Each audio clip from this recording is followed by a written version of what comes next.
Bharatiya Janata party का महापौर सीधे चुनकर आता। हमारे साथ अन्याय हुआ है, फिर किस स्तर पे हुआ है इसकी भाषा आज शायद कड़वी करना ठीक नहीं है कि हम किसी तरह से गुंडा राज को बिल्कुल समर्थन नहीं करेंगे और हमारी जो भूमिका होगी वह प्रहरी की होगी, एक पहरेदार की होगी। Finally, Ambernath has got its first ever aqua theme restaurant. यहाँ आपको 4 different dining options मिलने वाले हैं like aqua sitting, rooftop, private dining and AC dining. Plus यहाँ का ambience इतना unique है that it will directly teleport you to a different country. This is Greenleaf जो located है अंबरनाथ पाइपलाइन रोड पे। यहाँ daily live music and DJ night होती है, प्लस फूड में वेज एंड नॉन वेज दोनों अवेलेबल है। डेली हैप्पी आवर्स भी है from 12 PM to 6 PM where you will get 15% off on food.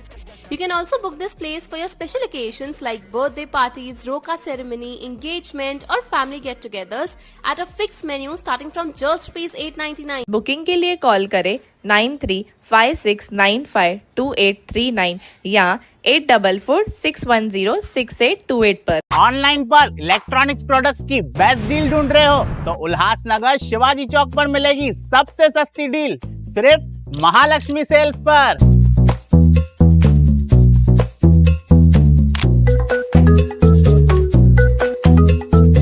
यहाँ पर अवेलेबल है प्रीमियम टीवी, वॉशिंग मशीन,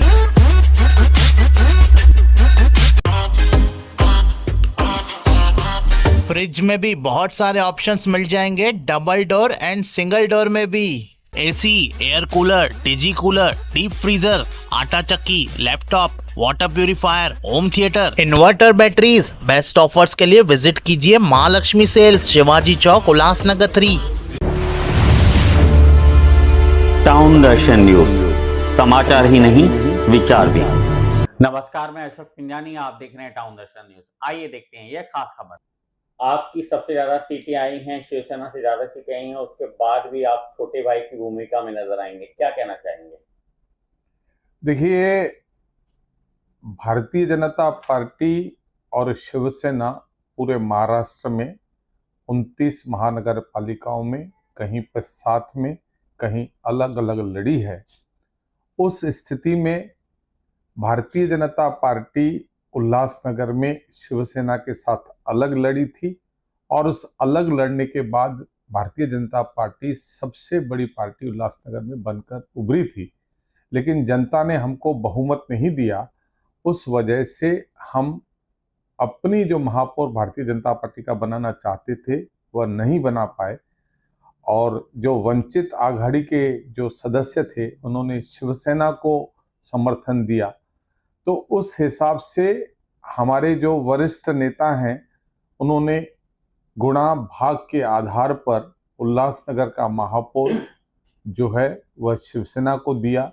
वैसे भी आप जानते हो कि राजनीति आंकड़ों का खेल होती है।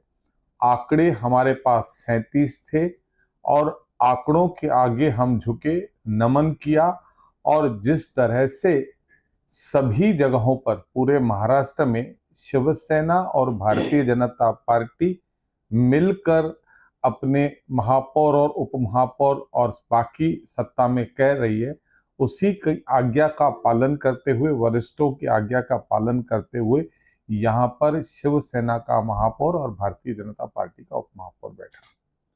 आप चुनाव प्रचार के दौरान शिवसेना और कालानी कैंप को गुंडे कह रहे थे, क्या अब गुंडों के साथ में सत्ता का सुख भोगेंगे? देखिए, हमें यह बताने हुए हर्ष होता है, खुशी होती है कि जिस तरह से अंबरनाथ और बदलापुर में सीधे चुनाव होता है नगराध्यक्ष का, तो दोनों जगह भारतीय जनता पार्टी जीतती है। अगर मान लो महापौर भी उल्लासनगर में सीधे चुनाव किया जाता तो भारतीय जनता पार्टी को 85,000 वोट मिले, शिवसेना को 68,000 वोट मिले। 17,000 से भारतीय जनता पार्टी का महापौर सीधे चुनकर आता। हमारे साथ अन्याय हुआ है, फिर किस स्तर पे हुआ है इसकी भाषा आज शायद कड़वी करना ठीक नहीं है, क्योंकि चुनाव के बाद विकास के ऊपर लक्ष्य देना चाहिए। जो हमने अपना वचननामा दिया है, जो हमने मैनिफेस्टो दिया, उस पर करना चाहिए।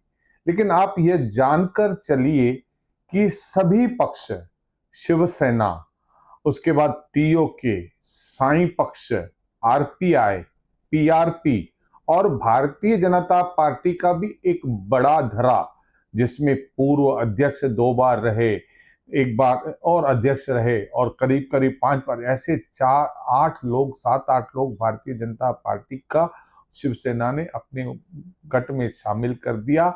और उनको ऐसे लग रहा था कि भारतीय जनता पार्टी को पूरी तरह से कमजोर किया गया।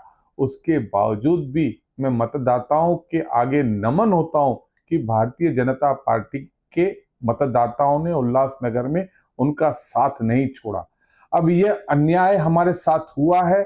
जो लोग भी विश्लेषण करेंगे, जिन्होंने महापौर बनाया है, किस व्यक्ति को महापौर बनाया है और कैसे बनाया है, यह पूरी तरह से शिवसेना का पूरा वो है। अब आप कहोगे कि हम लोगों ने क्यों सत्ता में भाग लिया? क्योंकि नैसर्गिक तरह से भारतीय जनता पार्टी केंद्र में, महाराष्ट्र में, हर जगह सत्ता चला रही है। लेकिन हमारा यह विरोध था, रहेगा कि हम किसी तरह से गुंडा राज को बिल्कुल समर्थन नहीं करेंगे और हमारी जो भूमिका होगी वह प्रहरी की होगी, एक पहरेदार की होगी। और पूरी तरह से अगर हमें इस बार बहुमत नहीं मिला, लेकिन हम अपनी पूरी जो भी हमने वचन पत्र दिया है उसको जारी करने का हम काम अवश्य करेंगे।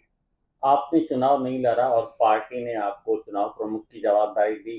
कई जगहों पर आपके तेज तर्रार भाषण का भी असर देखा गया और पार्टी सबसे बड़ी पार्टी के रूप में उभरी भाजपा।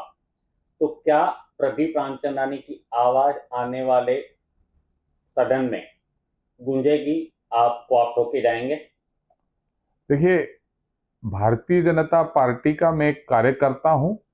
मैं चुनाव नहीं लड़ा या आगे मैं यहाँ स्वीकृत सदस्य होकर जाऊंगा, ये मेरी पार्टी ने तय करना है। मैं तय करने वाला कुछ नहीं हूँ। पार्टी ने मुझे बहुत कुछ दिया है और मुझे तो बहुत सारी चीजें दी हैं। ऐसे भी भारतीय जनता पार्टी के कई कार्यकर्ता होंगे या स्वयंसेवक आरएसएस के होंगे जिन्होंने अपना पूरा जीवन दे दिया, लेकिन उनका कहीं नामो निशान तक नहीं आया।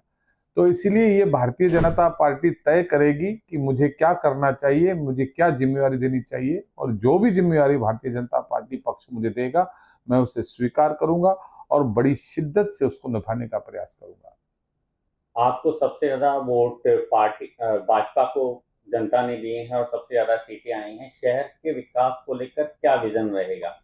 देखिए, हमारा पूरा, आज भले बहुमत से हम चूक गए, निर्णायक, हमने जनता से कहा था कि निर्णायक जनादेश हमें मिले, लेकिन जनता ने हमें 37 सीटें दी, 3 निर्णायक जनादेश से कम थी।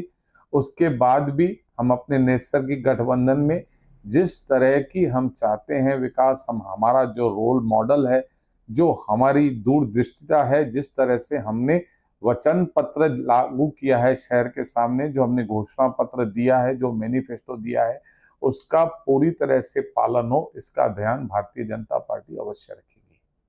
प्रदीप रामचंद्रानी जी, टाउन दर्शन से बात करने के लिए शुक्रिया। धन्यवाद। टाउन दर्शन न्यूज, समाचार ही नहीं, विचार भी।